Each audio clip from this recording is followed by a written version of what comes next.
সাইয়েদনা ঈসা আলাইহিস সালাম দাজ্জালকে হত্যা করার জন্য ফিলিস্তিনের দামেস্কের জামে মসজিদের সবচেয়ে বড় মিনারার পাশে দুইজন ফেরেশতার পাখার উপরে ভর করে জমিনে নেমে আসবেন। এই জায়গাটা অনেক গুরুত্বপূর্ণ জায়গা। আল্লাহ বলেছেন বারাকনা হাওলা, এই পুরো এলাকাটাকে আমি বরকত দিয়ে ছেয়ে দিয়েছি। পড়েন আল্লাহু আকবার। আবার এই জায়গায় বিশাল একটা যুদ্ধ হবে। ফিলিস্তিনের একটা শহর আছে আল গৌতা, এই গৌতা শহরে মুসলমানদের কেন্দ্রবিন্দু হবে। কিয়ামতের আগ দিয়ে যা যা ঘটবে সব এই ফিলিস্তিনে ঘটবে। এই জন্য তিন আর জাইতুনের কসম কাটার মধ্য দিয়ে ফিলিস্তিনের কসম কেটেছে কে? এই ফিলিস্তিনের বাইতুল লাহাম, যেটাকে বলে বেথেলহাম, এই বেথেলহাম সিটিতে ঈসা আলাইহিস সালামের জন্ম। সুবহানাল্লাহ পড়েন। মনে থাকবে কোন শহরে? বেথেলহাম। বেথেলহাম শহরে ঈসা আলাইহিস সালামের জন্ম। তার মানে আল্লাহ ঈসা নবীর জন্মস্থানের কসম কাটলেন। এরপরে আল্লাহ বললেন ওয়াতুরে সিনিন, তুর পাহাড়ের কসম, সিনাই পর্বতের কসম। তুর পাহাড় হলো মিশরে, মিশর হলো মূসা আলাইহিস সালামের জন্মস্থান। আর ওয়াহাদাল বালাদিল আমিন, এই নিরাপদ শহরের কসম, মানে মক্কাতুল মুকাররমার কসম। মক্কা মুকাররমা কার জন্মস্থান? জোরে বলেন, আরো জোরে বলেন। বিশ্বনবীর জন্মস্থান।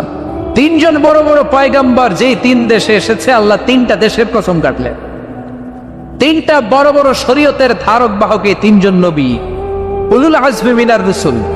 এজন্য আল্লাহ বললেন ওয়াত্তিনি ওয়াজ-যাইতুনি ওয়া তুরি সিনিন ওয়া হাযাল বালাদিল আমিন।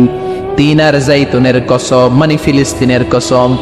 ওয়া তুরি সিনিন, তুর পাহাড়ের কসম, মিশরের সবচাইতে উঁচু পাহাড়, যে পাহাড়ের চূড়ার উপরে উঠে সাইয়েদনা মূসা আলাইহিস সালাম সরাসরি আল্লাহর সাথে কথা বলেছেন। ওয়া কাল্লামাল্লাহু মূসা তাকলিমা, সরাসরি without any media, without any via, সাইয়েদনা মূসা আলাইহিস সালাম আল্লাহর সাথে কথা বলতেন। পৃথিবীতে চারটা আসমানি কিতাব সবচাইতে সেরা। এক হচ্ছে তাওরাত, দ্বিতীয়ত জাবুর, তৃতীয়ত ইনজিল, চতুর্থত কোরআন। তাওরাত আল্লাহ নাজিল করেছেন সাইয়েদনা মূসা আলাইহিস সালামের উপর, জাবুর নাজিল করেছেন দাউদ আলাইহিস সালামের উপর, ইনজিল নাজিল করেছেন ঈসা আলাইহিস সালামের উপর, আর বিশ্বনবীর উপর নাজিল করেছেন কোরআন। ঠিক কিনা? এই তাওরাতকে রব্বুল আলামিন স্বয়ং নিজ হাতে লিখে কাঠের ফলকের মধ্যে, তক্তার মধ্যে লিখে সাইয়েদনা মূসা আলাইহিস সালামকে দিয়েছেন। সুবহানাল্লাহ। এটাকে আরবিতে বলে আলওয়াহ। লাউহের প্লুরাল হচ্ছে আলওয়াহ। কাঠের তক্তার মধ্যে আল্লাহ নিজে তাওরাত লিখেছেন। কিসের মধ্যে লিখছেন? কথা বলেন, শুনতেছেন? মনোযোগ আছে? কাঠের তক্তার মধ্যে তাওরাত লিখলেন। লিখে মূসা আলাইহিস সালামকে বললেন, মূসা ফিহি বুরহান, ফিহি হুদা, ফিহি হিদায়া। এই হচ্ছে তাওরাত কিতাব, আমি নিজ হাতে লিখে দিয়েছি। এর মধ্যে হেদায়েত আছে, এর মধ্যে বরকত আছে, এর মধ্যে বুরহান আছে, দলিল আছে। যাও এই কাঠের তক্তার মধ্যে লেখা তাওরাত কিতাবকে নিয়ে যাও, বনি ইসরাইলের কাছে এই তাওরাত কিতাবের দাওয়াত দাও। সাইয়েদনা মূসা আলাইহিস সালাম ছিলেন অনেক শক্তিশালী নবী। উনি ভাবলেন অল্প কয়েকটা তক্তা, কাউকে ডাকার দরকার নাই, আমার ভাই হারুন রে লাগবে না, আমি যথেষ্ট। আমার ভাই হারুন রে কষ্ট করে পাহাড়ের উপরে টেনে আনার দরকার নাই, 3-4টা তক্তা আমি নিজেই নিতে পারবো, নিজেই নিতে পারবো মনে করে সাইয়েদনা মূসা আলাইহিস সালাম আল্লাহর লেখা তক্তার উপরে যে তাওরাতের ফলক, এই ফলক ধরে টান দিয়েছে উঠানোর জন্য। আল্লাহ যেহেতু কিতাব দিয়েছে নিয়ে যায়, কিন্তু কি আজীব তামাশা, তক্তা ধরে কাঁধে তুলবে তো দূরের কথা, নাড়াতেই পারে না। সুবহানাল্লাহ, আসতে বলেন। নাড়াতেই পারেন। উনার এত শক্তি, উনি এক থাপ্পড় মেরে ফেরাউনের বাবুর্চিকে ওই জায়গার মধ্যে দুনিয়া থেকে বিদায় করেছিলেন। এক ধাক্কা মারলে 10 জন 10 হাত দূরে যেয়ে পড়তো। উনি রেগে গেলে ওনার মাথার চুলগুলো টুপি আর পাগড়ি ভেদ করে উপরের দিকে এরকম খাড়া হয়ে দাঁড়িয়ে যেত। স্বয়ং মালাকুল মাউতকে থাপ্পড় মেরে চোখ কানা করে দিয়েছিলেন। এর কারণ মালাকুল মাউত মানুষের সূরাতে আসছিল। আর অনুমতি নেয় নাই। ঘরের মধ্যে ঢুকার আগে অনুমতির দরকার আছে না নাই? কি সুন্দর ইসলাম, হোয়াট এ প্রাইভেসি ইন ইসলাম। কত সুন্দর প্রাইভেসি ইসলাম আমাদেরকে শিখিয়েছে। আপনি ঘরে ঢুকবেন, অনুমতি নিয়ে ঢুকবেন। কার কথা? এক সাহাবী বললেন, নবী আমার ঘরে 2 ঘর। কয়টা? 2টা মাত্র রুম। এক রুমে থাকি আমি, আর এক রুমে থাকে আমার আম্মা জান। যেই আম্মা জানের বুকের দুধ খেয়ে আমি 10 মাস পেটের ভেতরে ছিলাম, 2 বছর বুকের দুধ খেয়ে বড় হলাম। আমার আম্মা জান থাকে এক রুমে, আমি থাকি আর এক রুমে। ও নবী, আমার মায়ের রুমে ঢোকার আগেও কি অনুমতি নেওয়া লাগবে নাকি? বিশ্বনবী বললেন, ও সাহাবা, আতুহিব্বু আন তারাহা উরিয়ানা, do you like to see your father naked? তুমি কি তোমার মাকে নেকেড দেখতে চাও? তুমি কি তোমার মাকে উলঙ্গ দেখতে চাও? সাহাবী বললেন, কাল্লা, কখনোই না। বিশ্বনবী বললেন, ইদান তাস্তাদিন, তোমার মাকে যদি উলঙ্গ দেখতে না চাও, তাহলে অবশ্যই অবশ্যই অবশ্যই তোমার মায়ের ঘরে ঢোকার আগে অনুমতি নিয়ে ঢুকবা। সুবহানাল্লাহ। মায়ের ঘরে ঢোকার আগে অনুমতি নিতে হবে। তাহলে ভাইয়ের ঘরে, বোনের ঘরে, ভাবির ঘরে, হ্যাঁ, ঢুকাই যাবে না। ভাবির ঘরে ঢোকা যাবে? কারো ঘরে ঢোকার আগে অনুমতি নিতে হবে। এটাকে বলে প্রাইভেসি। ইসলামী প্রাইভেসিকে গুরুত্ব দেয়। কারণ আপনি হয়তো এমন একটা সময় চলে যাবেন ঘরের ভিতরে, ঘরের ভেতরে আপনার আম্মা ওই সময় হয়তো হালকা পোশাক পরে, সিম্পল কোনো কাপড় পরে শুয়ে আছে, ঠিক কিনা? ওই পোশাকে সে আপনার সামনে আসতে চায় না। আপনি যখন নক করবেন, আপনি যখন সালাম দিবেন, পারমিশন চাইবেন, সে হয়তো ওনাকে ঢেকে চাদর পরে সুন্দর করে জামাটা পরে তারপরে আপনার সামনে আসবে। চিল্লায় বলেন ঠিক কিনা? এজন্য অনুমতি নিয়ে ঢোকা ফরজ। কারো ঘরে যখন যাবেন, আগে সালাম দিবেন, 3 বার সালাম দিবেন। 3 বার সালাম দেওয়ার পরে যদি উত্তর না পাওয়া যায়, চলে যাবেন। কার কথা? মানতে রাজি আছেন তো? এগুলো মানি না, এই জন্যই ঘরে অশান্তি, ফ্যামিলিতে অশান্তি। চোখের হেফাজত নাই, নজরের হেফাজত নাই। এই নজরের লাগাম যদি টেনে ধরতে পারেন, ফ্যামিলির 50% সমস্যা এমনিই চলে যাবে। চিল্লা এখন ঠিক কিনা? সাইয়েদনা মূসা আলাইহিস সালামের কাছে মালাকুল মাউত, মৃত্যুর ফেরেশতা, মানুষের সূরাতে এসেছিল। অনুমতি নেয় নাই, হুট করে ঘরে ঢুকছে। ঢুইকা কয়, আনা মালাকুল মাউত, আমি মৃত্যুর ফেরেশতা, জিহিতু আন আকবাদা রূহাক, আপনার রূহ কবজ করতে আসছি। মূসা আলাইহিস সালাম দেখতেছে একজন সলিমুদ্দি। মূসা নবী দেখে কি? আর সলিমুদ্দি কয় কি? আমি মালাকুল মাউত। বেজাল আছে না নাই? সাইয়েদনা মূসা আলাইহিস সালাম দেখে দিব্যি সাধারণ মানুষ, আর সে বলে আমি তোমার রূহ কবজ করতে এসেছি। মূসা আলাইহিস সালাম রেগে গেলেন। অনেক মেজাজ ওলা নবী ছিলেন। রাগের চোটে এক থাপ্পড় দিলেন। থাপ্পড় খেয়ে মালাকুল মাউতের এক চোখ নাই। বুখারীর বর্ণনা, ফাসাক্কাহু ফাফাকু আইনা, থাপ্পড় মারলেন, চোখ শেষ। মালাকুল মাউত বাঁচার জন্য দিলেন দৌড়। এক দৌড়ে আল্লাহর আদেশে আল্লাহর আরশে চলে গেলেন। যে বলে, মাবুদ এমন নবীর কাছে পাঠিয়েছেন, আরসালতানি ইলা আবদিন লা ইউরিদুল মাউত, এমন বান্দার কাছে পাঠিয়েছে ওই বান্দা মরতে চায় না, খালি মারতে চায়। কি করতে চায়? মরতে চায় না, মারতে চায়। দেখেন কি করছে আল্লাহ। বললেন, ও মালাকুল মাউত, ভুল করছো, সালাম দাও নাই, অনুমতি নাও নাই, মানুষের সূরাতে গেছো, আর নবীও সাধারণ নবী না, মেজাজওয়ালা নবী, ঠিক কিনা? চিন্তা করে লাভ নাই, আমি কথা বলবো। সাইয়েদনা মূসাকে আল্লাহ ডেকে বললেন, ও মূসা, তুমি নাকি মরতে চাও না, খালি মারতে চাও। সাইয়েদনা মূসা বলেন, না মাবুদ, আমি তো চিনি নাই, এটা যে মালাকুল মাউত আমি তো চিনি নাই, চিনলে তো তার গায়ে আমি হাত তোলার সাহস করতাম না। আল্লাহ বললেন, ও মূসা, যাও, দা'য়াদাকা আলা মাতনি সাউর, ওই যে একটা গাভী দেখা যায়, ষাঁড় দেখা যায়, ওই গরুর পিঠের উপরে তোমার ডান হাতটা রেখে দাও। সাইয়েদনা মূসা আলাইহিস সালাম গরুর পিঠের উপরে ডান হাত রাখলেন। আল্লাহ বললেন, মূসা, তোমার ডান হাতের নিচে গরুর যতগুলো পশম, প্রত্যেকটা পশমের বিনিময়ে তোমার 1 বছর করে হায়াত আমি বাড়িয়ে দিলাম। মরতে যখন চাও না, মারতে যখন চাও, আরো কয়েক বছর মারো, হায়াত আমি বাড়িয়ে দিলাম। মূসা আলাইহিস সালাম বললেন, আল্লাহ সুম্মা মাযা, এই হাতের নিচে গরুর যত পশম, তত আমার হায়াত বেড়ে যাবে। ধরলাম হাতের নিচে 2000 পশম, 2000 বছর হায়াত বাড়িয়ে দিলেন, কিন্তু সুম্মা মাদা, 2000 বছর পরে কি হবে? আগে ওইটা কোন, ওই ঝামেলাটা ভাঙে আগে। আল্লাহ বললেন মূসা সুম্মাল মাউত, তারপরে তো তোমাকে মরতেই হবে, এই পৃথিবীতে আসলেই মরতে হয়। কুল্লু নাফসিন যায়িকাতুল মাউত, এই পৃথিবীতে যারা একবার আসবে তাদেরকেই মরতে হবে, ঠিক কি না? সাইয়েদনা মূসা আলাইহিস সালাম বললেন ফাল আনা, তাহলে আর দেরির দরকার নাই, এখনই আমাকে নিতে বলেন। সুবহানাল্লাহ। মালাকুল মাউত এসে মূসা আলাইহিস সালামের রূহ কবজ করে ফেললেন। এই মূসা আলাইহিস সালামের সাথে সরাসরি আল্লাহর কথা হতো এই তুর পাহাড়ের উপর, আর এই তুর পাহাড়ের নামে কসম কেটেছে কে? ওয়া তুরি সিনিন। আল্লাহ বললেন তিন আর জাইতুনের কসম, মানে ফিলিস্তিনের কসম।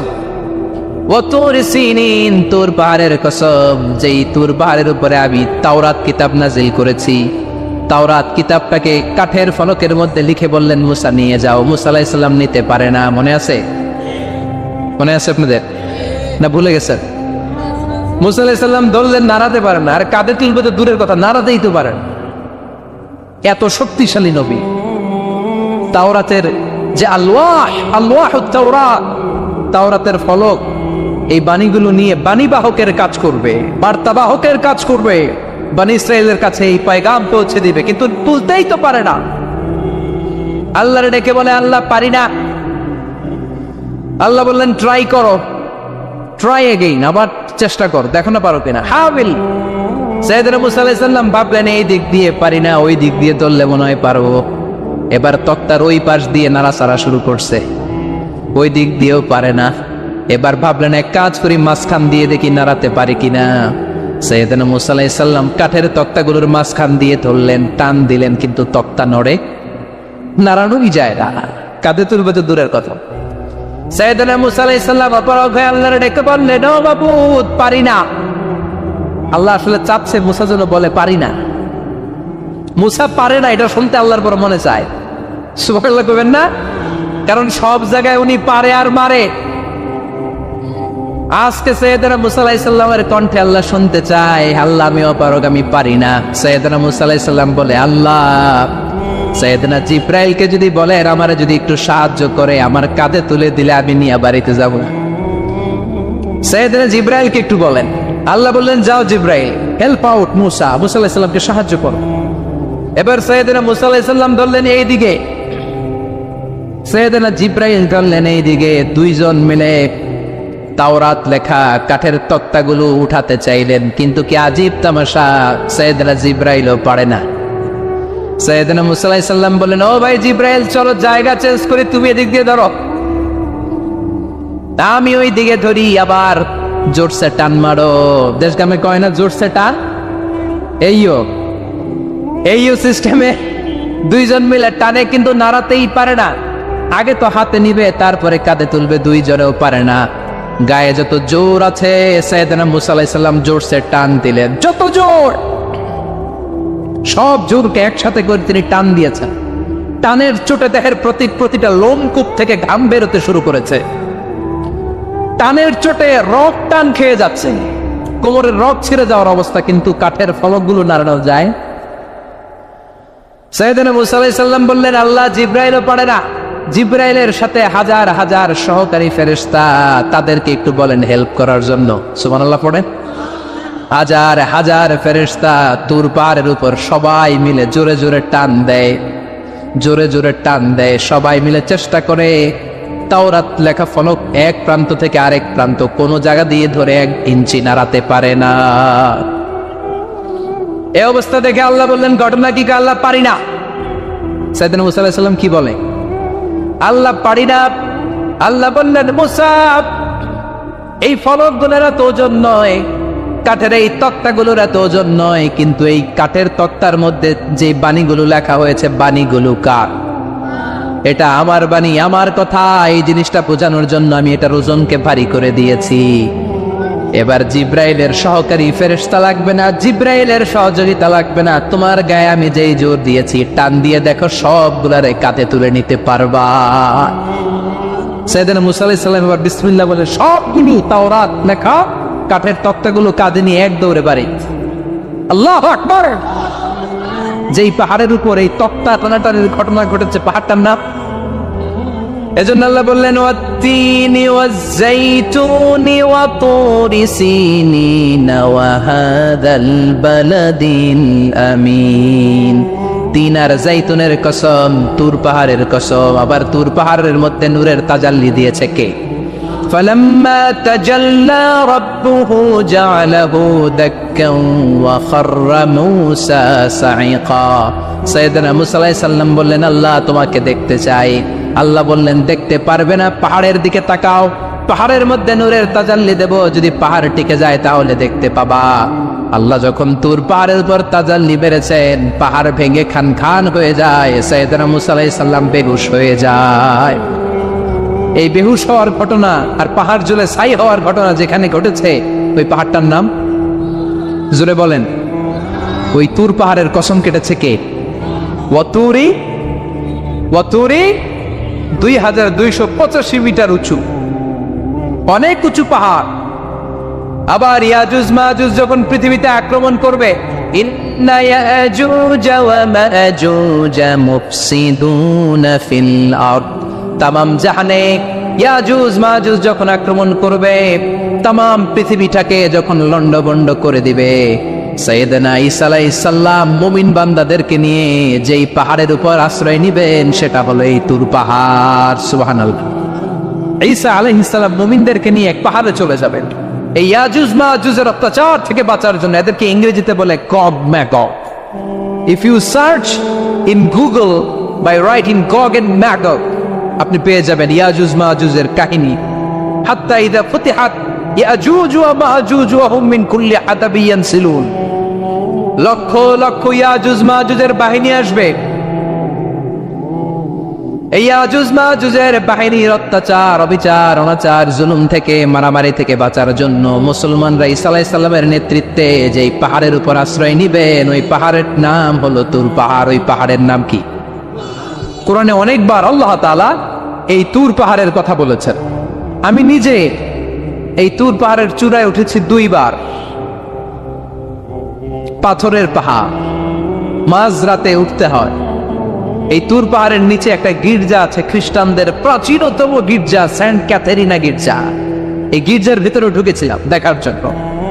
এটা পবিত্র জায়গা। মুসা আলাইহিস সালাম যখন যাচ্ছিলেন, আল্লাহ বলেন, ফাখলা'না আলাইক ফাখলা'না আলাইকা ইন্নাকা বিল ওয়াদিল মুকাদ্দাসি তুয়া। শুজ অফ, জুতা খুলে ফেলো। মুসা জুতা খুলে ফেলো। ইন্নাকা বিল ওয়াদিল মুকাদ্দাসি তুয়া, you are in a very holy valley, very sacred valley. একটা পবিত্র উপত্যকায় তুমি এসেছো। এর চাইতে উন্নত এবং পবিত্র উপত্যকা আমি মহাবিশ্বে কোথাও সৃষ্টি করি নাই। চিল্লায় পড়েন সুবহানাল্লাহ। মাঝরাতে এই তুর পাহাড়ে উঠতে হয়, ব্যাকপ্যাক নিয়ে যেতে হয়, সেখানে পানি টানি খাবার দাবার নিয়ে ওঠা লাগে। 3-4 ঘন্টা লাগে উঠতে, নামতে আবার 3-4 ঘন্টা।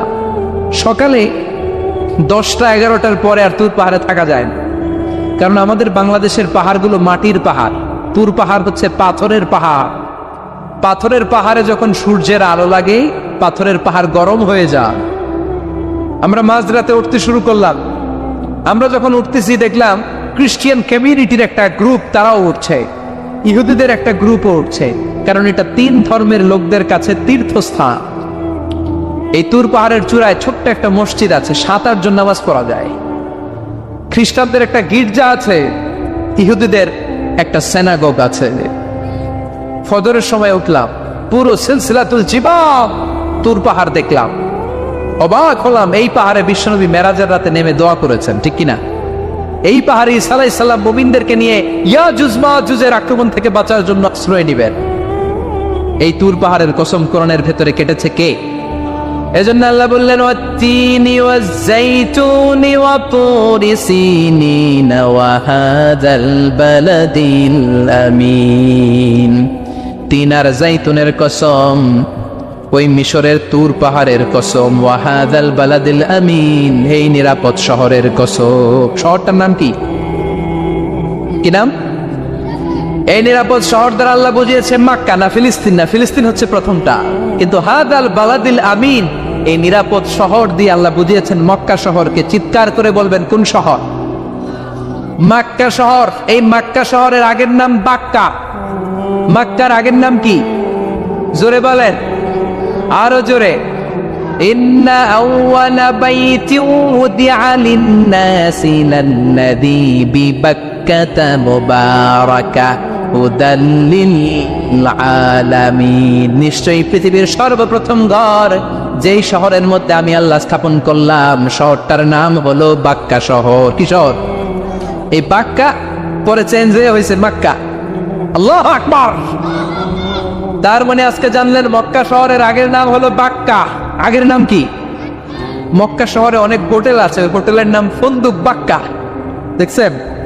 ফুন্দুক বাক্কা মানে বাক্কা হোটেল। এই বাক্কা হচ্ছে মক্কার আগের নাম, মনে থাকবে?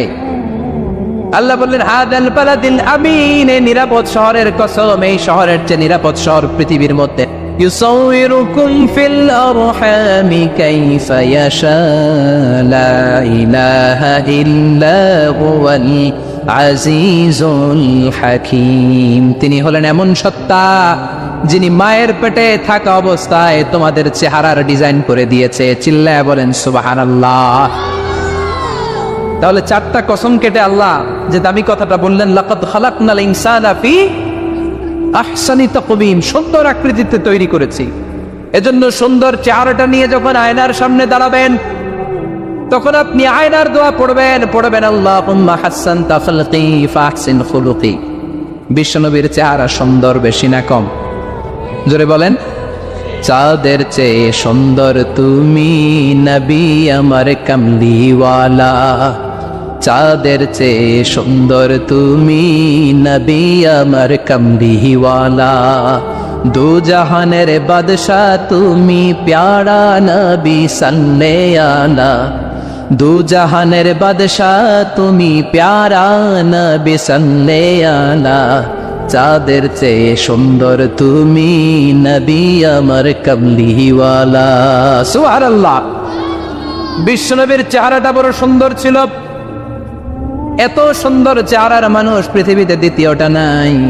ওই চেহারা নিয়ে বিশ্বনবী আয়নার সামনে যখন দাঁড়াতেন, উনি বলতেন আল্লাহুম্মা হাসসানতা খালকি ফাহসিন খুলুকি। এর মানে হলো, আল্লাহ আমার চেহারাটা আপনি যেমন সুন্দর করেছেন, আমার চরিত্রটাও সুন্দর করে দিয়ে। This is the attitude. এটাকে বলা হয় attitude. What a marvellous amazing attitude he belongs. বিশ্বনবীর কি সুন্দর অ্যাটিটিউড ছিল। সুন্দর চেহারা নিয়ে আয়নার সামনে দাঁড়িয়ে তিনি বলতেন, আল্লাহ আমার চেহারাটা যেমনি সুন্দর করেছো, আমার চরিত্রটাকেও সুন্দর করে দাও। আমার বাহিরটা যেমন সুন্দর, আল্লাহ আমার ভেতরটারেও সুন্দর করে দিও। পড়েন আমিন। এই আয়নার দোয়া পারেন তো? আয়নার সামনে দাঁড়ায় এই দোয়া পড়েন তো? নাকি বলেন আয়না বসাইয়া দিও কলবের ভিতর? এগুলো বলবেন? পড়েন আল্লাহুম্মা হাসসানতা খালকি ফাহসিন খুলুকি, আল্লাহুম্মা হাসসানতা খালকি ফাহসিন খুলুকি। হে আল্লাহ, সবাই বলেন হে আল্লাহ তুমি আমার চেহারাটা সুন্দর করেছো, তুমি আমার চরিত্রটাও সুন্দর করে দিও। আমিন। আর জোরে পড়েন আমিন। এই জন্য নিজে যখন আয়নার সামনে দাঁড়াবেন এটা বলবেন, আপনার স্ত্রী যখন আয়নার সামনে দাঁড়ায় তখন এইটা বলবেন, আপনার বাচ্চা যখন আয়নার সামনে দাঁড়ায় তখন এই দোয়া পড়বেন। রাজি আছেন তো? আয়নার সামনে দাঁড়িয়ে আমরা বলবো হাসসানতা খালকি, আল্লাহ তুমি আমার চেহারাটা সুন্দর করেছো। আমরা সবাই সুন্দর, আমরা সবাই সুন্দর। যার কালার কালো, কালো চামড়ার লোক, তার মধ্যে একটা সৌন্দর্য আছে না নাই? আল্লাহ বললেন এই কালো আর ধলো এগুলো তো বাইরে। ওয়াখতিলাফু আলওয়ানিকুম ওয়ালসিনাতিকুম, তোমাদের গায়ের রঙের ভিন্নতা, ভাষার ভিন্নতা, এগুলো আল্লাহর মিরাকেল। একজন সাদা, একজন কালো, একজন ধূসর বর্ণের, এক একজনের চেহারার সাথে আরেকজনের চেহারার মিল নাই। সুবহানাল্লাহ। এটাই সৌন্দর্য। এজন্য আল্লাহ বললেন লাকাদ খালাকনাল ইনসানা ফি আহসানি তাকওয়িম, আমি গোটা মানব জাতিকে চমৎকার একটা স্টাইল দিয়ে তৈরি করেছি। এই স্টাইলের সাথে পৃথিবীর কোনো প্রাণীর কোনো মিল থাকে না। সুবহানাল্লাহ। কি অসাধারণ আমাদের কাঠামো। আপনি যদি হিউম্যান ব্রেইন নিয়ে চিন্তা করেন, আমাদের ব্রেইনের ক্যাপাসিটি কিন্তু অনেক বেশি। এই পৃথিবীতে সবচেয়ে পাওয়ারফুল যে কম্পিউটার আবিষ্কার করা হয়েছে এটার নাম Cray-1 সুপার কম্পিউটার।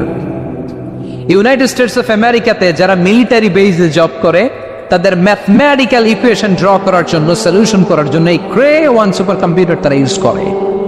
বিজ্ঞানীরা হিউম্যান ব্রেইনের ক্যাপাসিটির সাথে ওই ক্রে 1 সুপার কম্পিউটারের তুলনা করেছে।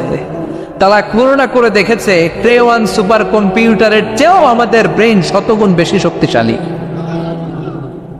আমাদের হেয়ারিং সিস্টেম নিয়ে যদি আপনি গবেষণা করেন অবাক হয়ে যান। এই যে কানের মধ্যে এখানে পেঁচানো দেখা যায়, এটা কি আল্লাহ এমনি এমনি দিছে? মা খালাকতা হাদা বাতিলা, এমনি এমনি আল্লাহ কিচ্ছু দেয় নাই। এই পেঁচানো ডিজাইন না থাকলে আপনি শুনতে পেতেন না। আপনার কান দুইটা যদি কেটে কান কাটা রমজান করে দেয়, আপনি কোন আওয়াজ শুনতে পাবেন না। এই কানের ডিজাইন গুলো, এই আঁকাবাঁকা পথগুলো আল্লাহ তাআলা দিয়েছে ইথারে ভেসে আসা সাউন্ড গুলোকে ইলেকট্রিক্যাল সিগন্যালের মাধ্যমে ভেতরে ঢুকানোর জন্য। কানের 3টা পার্ট থাকে, একটা হচ্ছে আউটার এয়ার, একটা হচ্ছে মিডল এয়ার, তারপরে হচ্ছে ইনার এয়ার, মাঝখানে এয়ার ড্রাম থাকে। এই আউটার এয়ার থেকে, মিডল এয়ার থেকে, তারপরে ইনার এয়ারে ইলেকট্রিক্যাল সিগন্যাল দিয়ে বাতাসে ভেসে আসা এই সাউন্ডের ওয়েভগুলো, এই তরঙ্গগুলোকে ইলেকট্রিক্যাল সিগন্যাল দিয়ে ট্রান্সমিট করে ব্রেইনের হেয়ারিং নার্ভের কাছে পাঠিয়ে দেয়। এই সূক্ষ্ম কাজগুলো হতে আসলে অনেক সময় লাগে, কিন্তু 1 সেকেন্ডের মধ্যে আমি বলছি আর আপনারা সেকেন্ডে শুনছেন। চিল্লা এখন সুবহানাল্লাহ। আবার কান যেখানে রাখা দরকার আল্লাহ ওইখানে রাখলেন, চোখ দুইটা যেখানে দেয়া দরকার ওইখানে দিলেন, নাক যেখানে দেয়া দরকার ওইখানে, মুখ যেখানে দেয়া দরকার। এর চেয়ে সুন্দর করে কি আর তৈরি করা যেত? নাক এইখানে না রেখে অন্য জায়গায় সেট করলে কি বেশি সুবিধা হতো? নাক যদি পেছনে থাকতো, খাওয়ার সময় খাবারটা বাসি না ভালো এটা ঘ্রাণ নেয়ার জন্য সব সময় খাবার পেছনে নিয়ে ধরা লাগতো, ঠিক কিনা? তার মানে নাক এই জায়গায় রাখাতে সুবিধা হয়েছে না? সুবহানাল্লাহ কইবেন না? কি সুন্দর মুখটা দিলেন, হ্যাঁ, কি সুন্দর চোখ দিলেন। এই কান দিয়ে আমরা শুনি, দেখেন কানের সেটিংটা কত সুন্দর। ধরেন ফর এন এক্সাম্পল, উদাহরণস্বরূপ এই কানটা আল্লাহ এইখানে না রেখে এই কান যদি আপনার এই বাম বগলের ভিতরে দিত, আর এই কান যদি আপনার এই বগলের নিচে দিত, তাহলে আজকে মিজানুর রহমান আজহারের ওয়াজ শোনার জন্য সবার এইভাবে বসে থাকা লাগতো 1.5 ঘন্টা। কারণ এইভাবে এখন যেভাবে আছেন এইভাবে বসে থাকলে তো কান চাপা পড়ে যেত, কথা একটাও শোনা যেত না। সুবহানাল্লাহ কইবেন না? চোখের সেটিংটা কত সুন্দর। চোখ এইখানে না রেখে যদি মাত্র 2 ইঞ্চি উপরে এইখানে দিত, সেজদা দিতে পারতেন। শীতকালে যে ফুটবল খেলেন, হেড দিতে পারতেন। হেড দিতে গেলে বল চোখের মধ্যে লাগা, চোখ শেষ। সুবহানাল্লাহ পড়েন। কি অসাধারণ অবকাঠামো! এই হিউম্যান অ্যানাটমি নিয়ে গবেষণা করলে মানুষ অবাক হয়ে যায়। দেহের ভেতরে কি সমস্ত যন্ত্রপাতি দিলেন, কিডনি দিলেন, গল ব্লাডার দিলেন, হার্ট দিলেন, লাং দিলেন। যেখানে যে অঙ্গটা রেখে দেওয়া দরকার ঠিক সেইভাবে মায়ের পেটে থাকতেই আমাদের ডিজাইন দিয়েছে কে? এতগুলো ডিজাইনের মালিক কে? 600 কোটি মানুষ যদি পৃথিবীতে থেকে থাকে তাহলে 600 কোটি ডিজাইন লাগছে না ওনার? আরো কয়শো কোটি আসবে আমরা জানি, কয়শো কোটি ডিজাইন চলে গেছে জানি। একটা ডিজাইনের সাথে আরেকটা ডিজাইনের মিল আছে? চিৎকার করে বলেন এই কারিগরটা কে? এজন্য আল্লাহ বলেন 4টা জিনিসের কসম কেটে তোমাদেরকে আমি যেটা বলবো শোনো। লাকাদ খালাকনাল ইনসানা ফি আহসানি তাকওয়িম। আমি মানুষের আকৃতিটা, মানুষের চেহারাটা বড্ড সুন্দর করে তৈরি করেছি। এত সুন্দর করে আল্লাহ তৈরি করেছেন, এর কোনো বাদিল নাই, কোনো বিকল্প নাই। চোখ যেমন হওয়া দরকার ঠিক তেমন। এই চোখ নিয়ে কত গবেষণা হয়েছে শুনলে অবাক হয়ে যাবেন। মাত্র 2 মিলিমিটার ডাইমেনশনের ছোট্ট আমাদের চোখ। এই চোখ দিয়ে আমরা অনেক কিছু দেখি। কাছের জিনিস যেমনি দেখি, দূরের জিনিসও দেখি। দূরের চাঁদ দেখি, দূরের সূর্য দেখি, দূরের মেঘমালা দেখি, ওই বিমানটাকে দেখি, আবার কাছে ছোট্ট মানুষটাকেও দেখি, ঠিক কিনা? এটার ভেতরে আল্লাহ অনেক পাওয়ারফুল মেগাপিক্সেল দিয়েছেন। এই পৃথিবীতে সবচাইতে পাওয়ারফুল যে ক্যামেরাগুলো আবিষ্কার হয়েছে মুভি শুট করার জন্য, সেখানে যেই মেগাপিক্সেল আল্লাহ দিয়েছেন চোখের ভেতরে এর কয়েক গুণ বেশি দিয়েছেন। চিল্লায় বলেন আল্লাহু আকবার। এই চোখ দিয়ে মেডিকেল সায়েন্স বলছে human eyes can identify more then 10 million colours. 1 মিলিয়নে 10 লক্ষ, 10 মিলিয়নে কত? 1 কোটি। তার মানে এই চোখ দিয়ে আমরা আমাদের এক একটা চোখ দিয়ে 1 কোটি ধরনের রং শনাক্ত করতে পারি। এক লাল রঙের মধ্যে কত লাল, লাইট রেড, ডিপ রেড, কত ধরনের মিক্স করে কত কালার হয়, সবকিছু চোখ দিয়ে আমরা ধরতে পারি। চিল্লায় বলেন আল্লাহু আকবার। জিহ্বা দিয়ে স্বাদ নেওয়ার সুযোগ দিলেন। এই জিহ্বার পার স্কয়ার সেন্টিমিটারে টেস্ট বাড রয়েছে 184টা। সেই হিসাবে আপনার জিহ্বার উপরিভাগ দিয়ে আপনি 10,000-এরও বেশি ধরনের খাদ্যের স্বাদ আস্বাদন করতে পারেন। চিৎকার করে পড়েন আল্লাহু আকবার। এক একটা অঙ্গ নিয়ে যদি আপনি গবেষণা করেন, কত কাজ করার সুযোগ আল্লাহ তাআলা দিয়ে দিলেন। 206টা নাকি হাড্ডির পিস রেখেছে আল্লাহ এক একটা দেহের ভিতরে। 206টা না, 206টা হাড় আছে। আমাদের প্রত্যেকের দেহের ভিতরে কয় পিস হাড্ডি? কথা কয় না, 206টা। সবচেয়ে ছোট হাড়টা আছে কানের ভেতরে, সুবহানাল্লাহ পড়েন। সবচেয়ে ছোট হাড়, এক একটা অঙ্গ কত সুন্দর এরকম বেন্ড করা যায়, হাত পা নাড়ানো যায়, এইখানে একটা টুইস্ট করা যায়, এইখানে টুইস্ট করা যায়, আবার কবজি টুইস্ট করা যায়, আবার এইখানে এক একটা আঙ্গুলে কতগুলো টুইস্ট করা যায়। সুবহানাল্লাহ কইবেন না? কত কাজ এ হাতের। এই হাত দিয়ে ঘুষি মারা যায়, হ্যাঁ, হাত দিয়ে আটার খামির বানানো যায়, হাত দিয়ে ভারী জিনিস উত্তোলন করা যায়। আবার এই হাত দিয়ে দেখেন ক্রিকেটাররা কি সুন্দর বল করে, এটা দিয়ে স্পিন বল করে, লেগ স্পিন করে, অফ স্পিন করে, পেস বল করে। এক হাতের মধ্যে কত কারসাজি, সুবহানাল্লাহ করে না? আবার বা হাতে স্পিন করে না, বল এদিকে পড়ে ওইদিকে চলে যায়, আছে না নাই? আবার এই আঙ্গুল দিয়ে কত কাজ। বাজার থেকে বাজার করে যখন বাজারের ব্যাগ যখন নিয়ে আসেন, হাতে ধরেন নাকি আঙ্গুলে ধরেন, কত কাজ। এই আঙ্গুল দিয়ে মোবাইল টিপে আমরা মোবাইল ইউজ করি, আঙ্গুল দিয়ে ল্যাপটপে আমরা টাইপ করি। ডাক্তাররা এই আঙ্গুল দিয়ে সুই ইউজ করে সূক্ষ্ম সূক্ষ্ম সার্জারির কাজগুলো করে। অবাক হয়ে যাবেন এই আঙ্গুলের কত কাজ। এই আঙ্গুল দিয়ে আবার এখন ক্রিকেটেও এরকম 2 আঙ্গুল তুললে ছক্কা, আছে না নাই? আবার 1 আঙ্গুল তুললে আউট, আবার এটা তুললে ভিক্টরি, বিজয় চিহ্ন। দেখবেন যত নেতা খেতা করে পুলিশে ধরে এটা দেখায়, আছে না নাই? এইভাবে কত ধরনের নমুনা আমরা ইউজ করি, কতভাবে হাতগুলোকে ইউজ করি, কতভাবে পা গুলোকে ইউজ করি। দেহের এই সৌন্দর্য আমাদের দান করেছে কে? লাকাদ খালাকনাল ইনসানা ফি আহসানি তাকওয়িম। আমি মানুষকে সব চাইতে সুন্দর আকৃতিতে তৈরি করেছি। সুবহানাল্লাহ পড়েন, চিল্লায় পড়েন আল্লাহু আকবার। আল্লাহ বললেন মানুষ সব চাইতে সেরা, মানুষ হলেন সব চাইতে সেরা।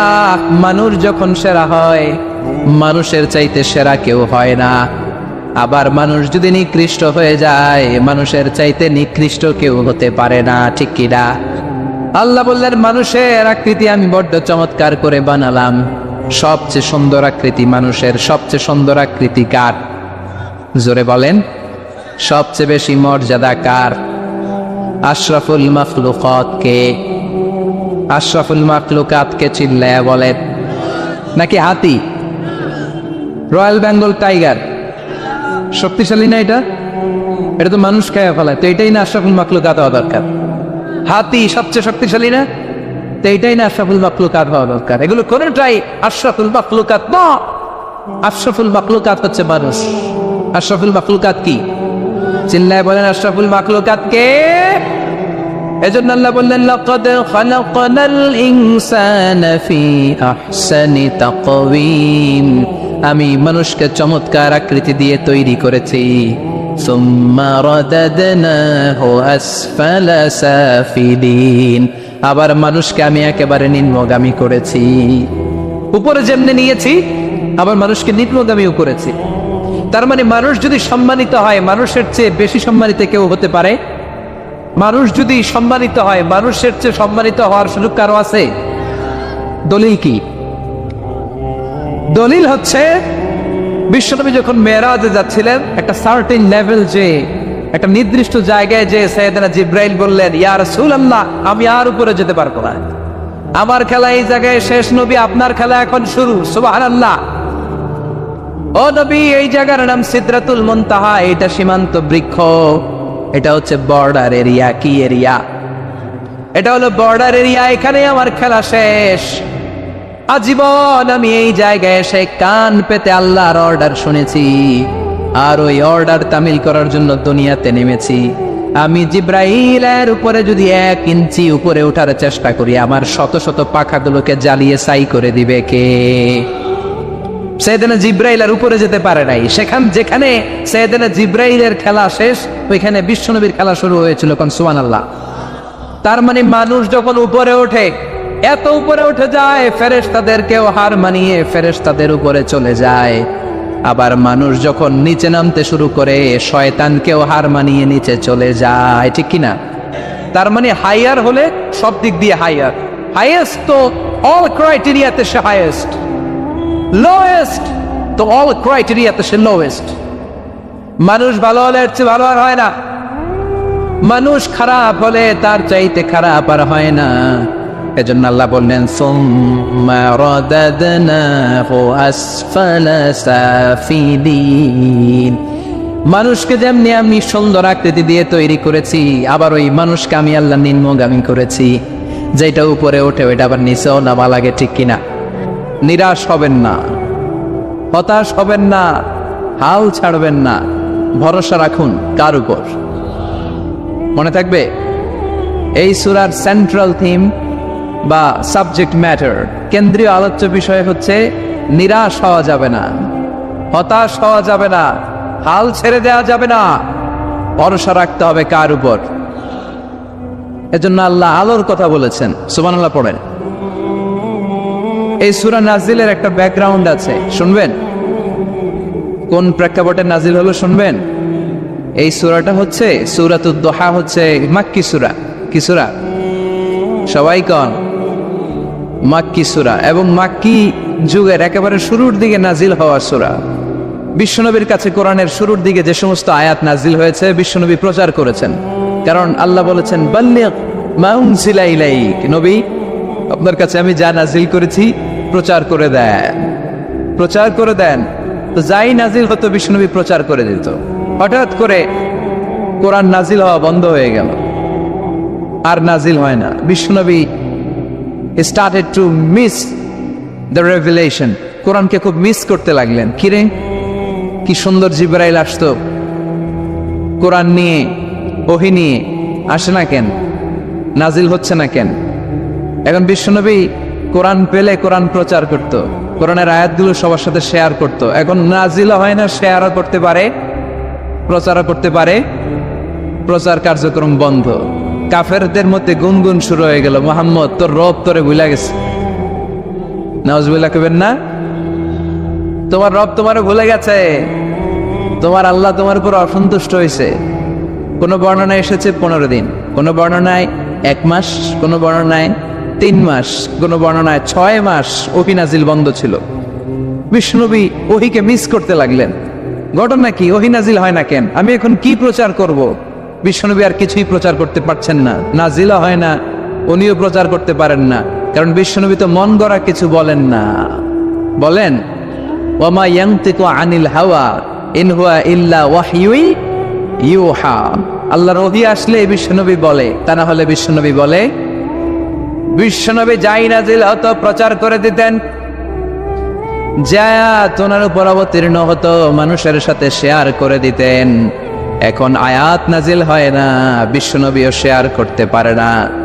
সাহাবারা বলল বিশ্বনবী আয়াত নাজিল হয় না কেন? বিশ্বনবী বলে আমি কিছু জানি না। কাফির মুশরিক মহলে গুনগুনানি শুরু হয়ে যায়। ঘটনা কি? মুহাম্মদের রব মুহাম্মদ রে বুইল্লা গেছে, মুহাম্মদের রব মুহাম্মদের সাইরা দিছে, মুহাম্মদের আর পছন্দ করে না, এজন্য কোনো আয়াত নাজিল করে না। বিশ্বনবীর চাচি আবু লাহাবের স্ত্রী উম্মে জামিল বলল, মুহাম্মদ তোমার শয়তানটা বুঝে তোমার কাছে আসে না। এই শয়তান দ্বারা উদ্দেশ্য নিয়েছে জিবরিল আলাইহিস সালামকে। নাউজুবিল্লাহ পড়েন। এবার বিশ্বনবী টেনশনে পড়ে গেলেন, ঘটনা কি রে? কি ভুল আমার হয়? কি অন্যায় আমি করলাম? কি ভুল আমার হচ্ছে? কি ত্রুটি আমার, যে কারণে আল্লাহ আমারে পছন্দ করে না? 3 মাস 6 মাস হয়ে যায়, আকাশ থেকে কোনো ওহী নাজিল হয় না। কি আমি করলাম? আমার মনে হয় আমার কোনো ভুল হয়েছে, আমার কোনো ত্রুটি হয়েছে, অন্যায় হয়েছে, যে কারণে আমার আল্লাহ আমারে পছন্দ করে না। মাঝে মাঝে আমাদের জীবনে এরকম হতাশা আছে না নাই? কিরে আমি এত দোয়া করি কবুল হয় না কেন? আমার জীবনে এত দুঃখ কেন? আমার জীবনে এত কষ্ট কেন? আমার জীবনে তো ভালো কিছু হয় না, সবাই হুর হুর করে এগিয়ে যায়, কত সুন্দর ক্যারিয়ার, বিসিএস হয়ে যায়, সরকারি জব হয়ে যায়, ব্যবসায় লালে লাল, আমার তো কিছু হয় না, আমার কিচ্ছু হলো না, এরকম হতাশা আছে না নাই? এই সূরা আপনাকে শিখাতে চায়, don't be sad, don't be frustrated, don't be upset. Upset হয় না, হতাশ হয় না, ভরসা রাখো কার উপর? আজীবন হতাশাগ্রস্ত মানুষের জন্য এই সূরাটা একটা আলোকবর্তিকা আর মশাল হয়ে কাজ করবে। সুবহানাল্লাহ পড়েন। মোটিভেশনাল সূরা। আল্লাহু আকবার। বিশ্বনবী চিন্তায় পড়ে গেলেন, মনে হয় ভুল হয়েছে, কেন ওহী আসে না, কি আমার অপরাধ, কেন কোরআনের আয়াত নাজিল হয় না, কেন আল্লাহ ওহী পাঠায় না? বিশ্বনবী যখন চিন্তিত, বিশ্বনবী যখন হতাশ, তখন আল্লাহ নাজিল করলেন ওয়াদ-দুহা, ওয়াল-লাইলি ইযা সাজা, ওয়াদ-দুহা, আলোর শপথ, ওয়াল-লাইলি ইযা সাজা, আর রাতের শপথ, যখন রাতটা নিঝুম হয় আর হয় নিস্তব্ধ। সুবহানাল্লাহ কইবেন না? আল্লাহ আলোর শপথ করলেন, এজন্য হতাশ হবেন না। See the sunlight, go out, see the nice day. কত সুন্দর দিন, কত সুন্দর আলোক উজ্জ্বল দুপুর, কত সুন্দর সকাল। সুবহানাল্লাহ পড়েন। হতাশ হবার কোনো কারণ নাই, আপনার আল্লাহ আপনার সাথে আছে না নাই? আপনি আপনারা যত ভালোবাসেন তার চেয়েও আপনারা বেশি ভালোবাসে কে? আপনার বাবা মা আপনারা যত মায়া করে তার চেয়েও আপনারা বেশি মায়া করে কে? আল্লাহ বললেন ওয়াদ-দুহা, সকালবেলার সূর্য কিরণের শপথ, ওয়াল-লাইলি ইযা সাজা, আর রাত্রির শপথ, রাত্রিটা যখন নিঝুম হয় আর নিস্তব্ধ হয়। সুবহানাল্লাহ পড়ে। তাহলে আল্লাহ আলো আর অন্ধকারের শপথ বা কসম কাটলেন, ঠিক কিনা? আলো দ্বারা আল্লাহ তাআলা ওহীর আগমনকে বুঝিয়েছেন, আর অন্ধকার দ্বারা ওহীর অনুপস্থিতি বুঝিয়েছেন। সুবহানাল্লাহ। আল্লাহ বুঝাতে চাইলেন, নবী আমি আপনার উপর রাগ করি নাই, আমি আপনারে বলে যাই নাই যেমনটা কাফির মুশরিকের বাচ্চারা বলে, আমি আপনারে ছেড়ে দেই নাই, আমি আপনার উপর অসন্তুষ্ট হই নাই। সব সময় যদি সূর্যের আলো থাকে, রাত্রে ঘুমাইতে পারবেন? ধরেন 365 দিনই খালি আলো আর আলো, খালি সূর্যের আলো, রাত আর নাই, ভাল লাগবে? আবার সব সময় রাত, সূর্যের আলো নাই, ভাল লাগবে? রাত দিন দুইটার দরকার আছে না নাই? এই আলো দ্বারা আল্লাহ ওহীর কথা বুঝালেন। আল্লাহ বুঝাতে চাইলেন, নবী আলোর শপথ আর অন্ধকারের শপথ, আমি যেমনি আলোর পর অন্ধকার দেই, তেমনি ওহীর পর মাঝে মাঝে ওহী না পাঠিয়ে আপনাকে বিশ্রাম নেওয়ার সুযোগ করে দেই। বিশ্বনবীর কত ভালোবাসতেন আল্লাহ, কারণ ওহী রিসিভ করার মধ্যে একটা কষ্ট আছে না নাই? ও নবী, সব সময় যদি ওহী নাজিল হয়, আপনার স্নায়ু, আপনার দেহ, আপনার মাংসপেশি এই ওহী রিসিভ করতে পারবে না, আপনার স্নায়ু এটা বরদাস্ত করতে পারবে না। ওহীর একটা কিরণ আছে, সূর্যের যেমনি তেজ আছে, আলো আছে, ওহীরও কিরণ আছে। সব সময় এই কিরণ আকাশ থেকে আপনার গায়ে পড়লে আপনি সহ্য করতে পারবেন না। তেমনি আলোর পরে যেমনি আধারের দরকার, কিছুদিন ওহী আসার পরে ওহী বন্ধ থাকার দরকার আছে না নাই? সুবহানাল্লাহ পড়েন। বিশ্বনবীর আরামের জন্য আল্লাহ ওহী বন্ধ করে দিলেন। আল্লাহু আকবার। কারণ সব সময় ওহী আসাটা ভালো না, সব সময় ওহী আসলে বিশ্বনবী সহ্য করতে পারতেন না। কারণ মা আয়েশা বলতেন, শীতের রাতে যখন বিশ্বনবীর উপর ওহী নাজিল হতো, ওহীর প্রেসারে বিশ্বনবীর গলার দাড়ি দিয়ে ঘাম ঝরে ঝরে পড়তো। আমরা তো মাগনা কোরআন পাইছি, কোনো কষ্ট করা লাগে নাই, কোনো পরীক্ষা করা লাগে নাই।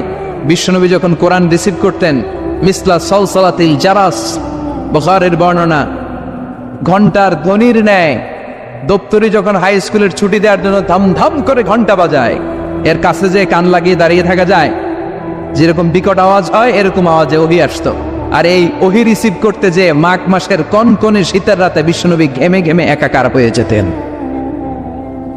আবার বিশ্বনবী যখন ওটের উপরে বসা অবস্থায় ওহী নাজিল হতো, ওহীর ভাড়ে, ওহীর চাপে, ওহীর প্রেসারে, কোরআনের প্রেসারে ওটের বুকটা জমিনের মধ্যে লেগে যেত।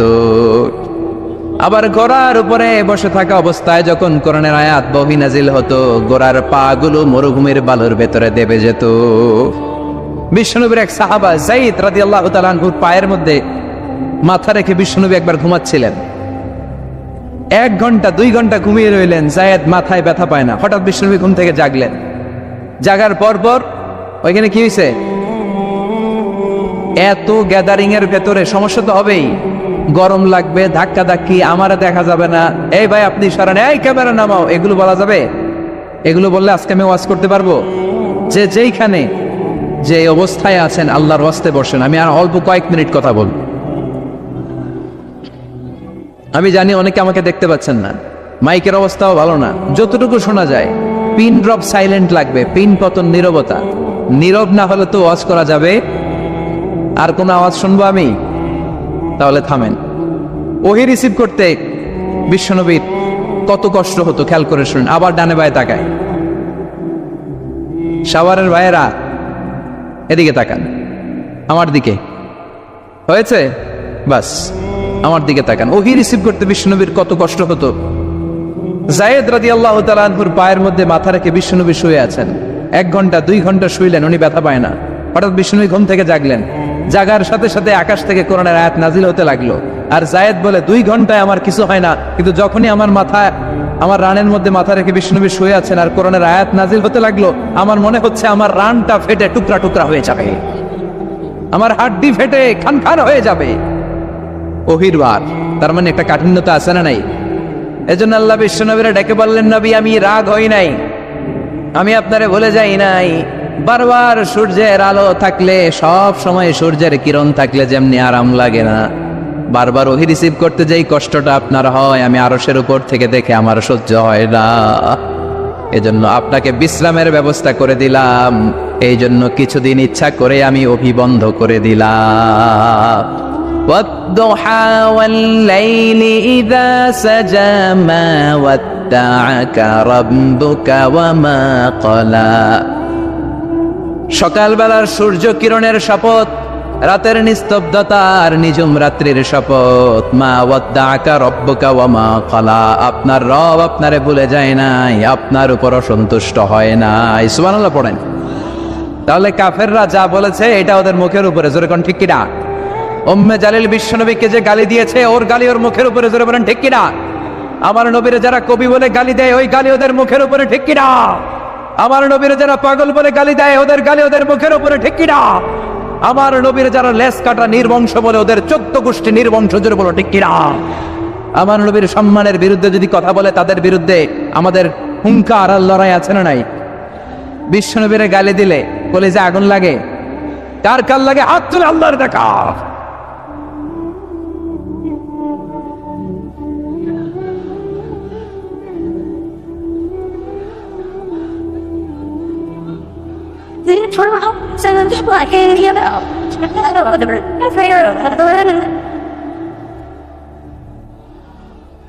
বিশ্বনবীর সম্মান, এটার কোনো তুলনা হয়? বিশ্বনবীর লাইফ নিয়ে কথা বলা, অসাধারণ এক লাইফ, ওনার বায়োগ্রাফি, এটা অসম্ভব, এটা তলাবিহীন সাগরের মতো। বিশ্বনবী নিয়ে যদি কথা বলতে শুরু করে, এটা অনেকটা তলাবিহীন সাগরের মতো। এটা সাগর কিন্তু কি নাই, কথা কয় না, কি নাই? বিয়ন্ডলেস, বাউন্ডলেস, বটমলেস, ঠিক কিনা? As a father, as a husband, as a teacher, as a lawgiver, as a lawmaker, as a reformer of the society, as a messenger, as a commander, Muhammad is a superman of the world. গোটা বিশ্বের জন্য তিনি Superman হয়ে এসেছে। এজন্য আমার নবীরা যারা গালি দেয়, এগুলো পিতৃ পরিচয়হীন জারদ সন্তান।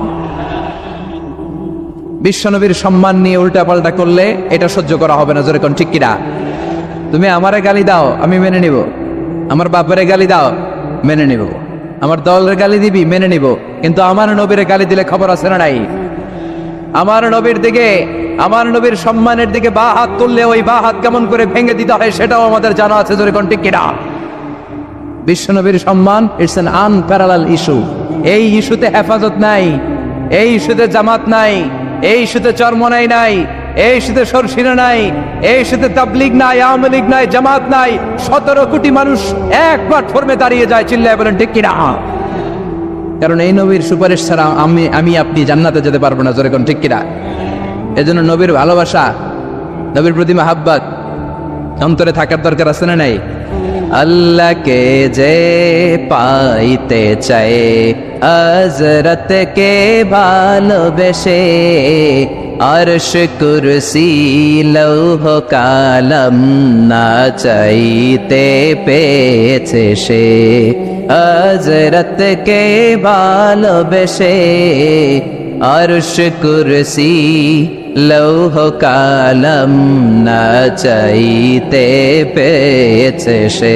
ঠিক কি না? বিশ্বনবীর ভালোবাসলে গোটা বিশ্ব তার পায়ের সামনে এসে চুমু খাবে।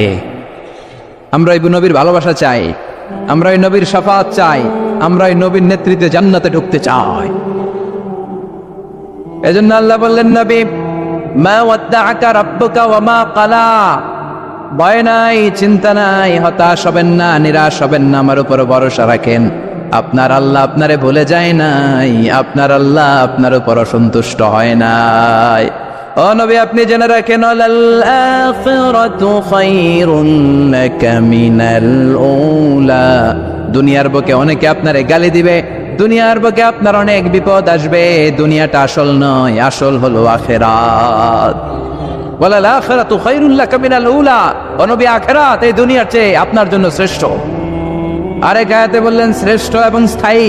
বাল তুনসিরুনাল হায়াতাদ দুনিয়া ওয়াল আখিরাতু খায়রুন ওয়া আবকা।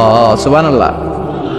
ও নবী, এই দুনিয়া স্থায়ী না, এই দুনিয়া শ্রেষ্ঠ নয়, শ্রেষ্ঠ আর স্থায়ী জায়গা হলো জান্নাত। এজন্য দুনিয়ার জন্য পাগল হওয়া যাবে না, মুমিন পাগল হয় আখিরাতের জন্য। এই দুনিয়াতে আজীবন থাকতে আসি নাই, আজীবন থাকবেন? কথা কন। এজন্য এতজনের ভয় পেয়ে লাভ কি? ভয় পাবো আমরা একজনের, চিল্লায় বলেন, তিনি কে? যাদের হৃদয়ে আছে আল্লাহর ভয়, তারা কবু পথ ভুলে যায় না।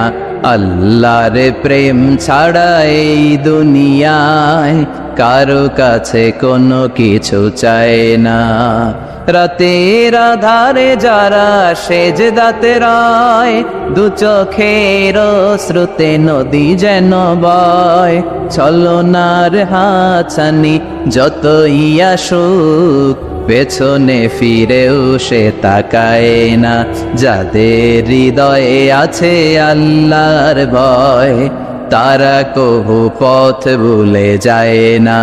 আল্লাহর প্রেম ছাড়া এই দুনিয়ায় কারো কাছে কোনো কিছু চায় না, কারো কাছে কোনো কিছু চায় না।